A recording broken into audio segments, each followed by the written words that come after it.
জয় রাধে গোবিন্দ। আমি আজকে চতুর্থ অধ্যায়ের গীতার চতুর্থ অধ্যায় জ্ঞানযোগ সম্বন্ধে বিশদ আলোচনা করতে যাচ্ছি।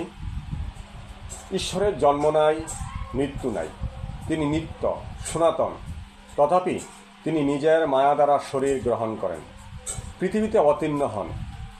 পৃথিবী যখন পাপ বৃদ্ধি পায় ও অধর্মের মাত্রা বাড়িয়া যায়, তখনই তিনি অবতীর্ণ হন, অর্থাৎ অবতার হইয়া পৃথিবীতে আসেন।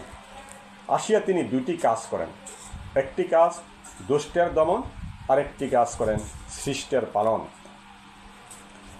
আর ধর্ম সংস্থাপন করেন। ভগবানের এই অবতার তত্ত্ব ঠিক বুঝিতে হইবে, মনে রাখিতে হইবে যে ভগবান অবতার রূপে আসিয়া নিষ্ক্রিয় হইয়া নির্লিপ্তভাবে কর্ম করেন। ইহা জানিতে পারিলেই লোক ভগবানে আত্মসমর্পণ করিতে পারে এবং নিষ্কাম কর্মের দ্বারা সিদ্ধি লাভ করিতে পারে। তাহার আর অন্য কোনো সাধনার প্রয়োজন হয় না। নানা লোকে নানাভাবে আমার ভজনা করে, যে যেভাবে আমার ভজনা করে আমি ঠিক সেভাবেই তাকে তুষ্ট করি। যাহারা অন্য দেবতার পূজা করে তারা শেষ পর্যন্ত আমাকেই লাভ করে।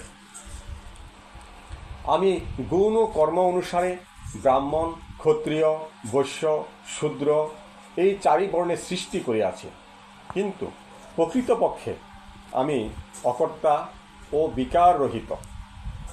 পূর্ববর্তী মুক্তিকামী ব্যক্তিগণ এইরূপ কর্ম করিয়া গিয়াছেন। তুমিও সেই আদর্শ নিষ্কাম কর্ম করো।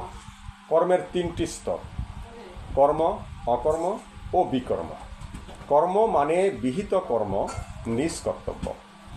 অকর্ম মানে কর্মত্যাগ, আর বিকর্ম মানে হচ্ছে অপকর্ম।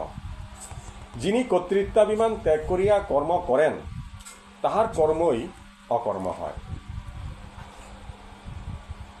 যাহার কর্তৃত্বাভিমান নাই, তিনি অবিহিত কর্ম করিলেই তিনি কর্মের ফলত্যাগী হন না।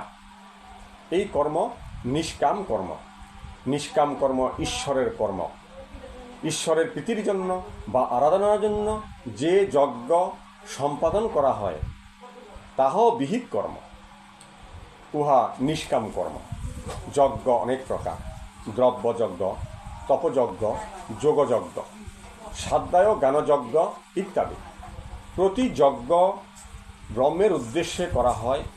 যজ্ঞ দ্বারা জ্ঞান লাভ করা হয়। সর্বভূত এবং আমার আত্মা এক, এই বোধই জ্ঞান।